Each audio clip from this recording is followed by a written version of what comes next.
Today we're going to take a look at how to do pull-ups correctly, safely and effectively. So when in the gym you see all sorts of pull-ups. You see it where your legs are flailing everywhere. You see it where your body is trying to work its way up using momentum. You see half reps. You see all sorts of pull-ups. You see kipping pull-ups.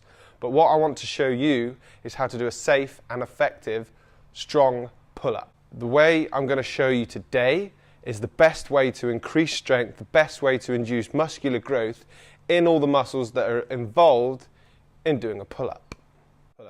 Hands are going to be set slightly outside shoulder width apart. The width depends on what works best for you, but make sure they are outside shoulder width apart. When you first go to do a pull-up, engage the lats, the rhomboids and lower traps by setting your shoulders back and down, tucking your shoulder blades together and picking your rib cage up. Your shoulders and ears should be as far away from one another as they can be.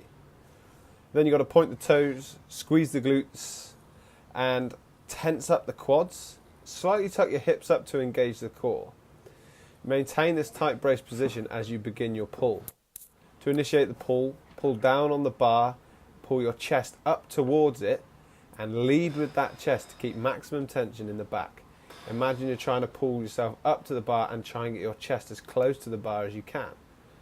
Then you need to lower yourself down with control, and when you get to the bottom of the movement, make sure that you keep your shoulders back and down, keeping those ears away from the shoulders.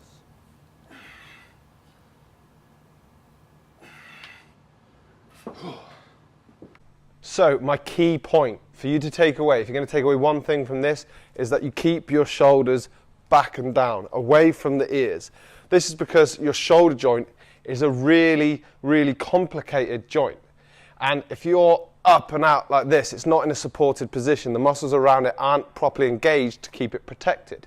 So you have to make sure that it's back and down, your shoulder blade is tucked in.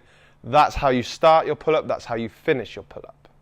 An important note is that I'm not lamenting or not saying don't do kipping pull-ups.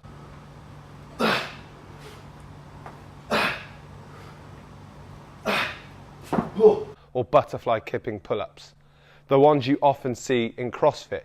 The difference is they are a gymnastic skill, and the people who do those efficiently don't get injured because they are very, very strong and they're very, very mobile. I see them as a variation of a pull-up. Now, I'm happy for people to do those as long as they are strong enough and mobile enough.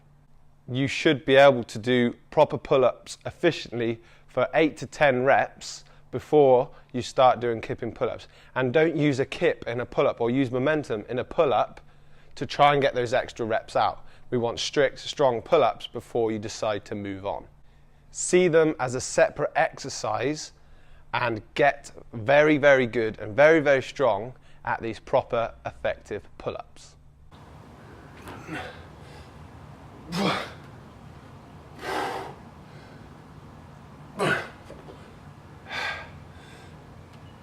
Ugh.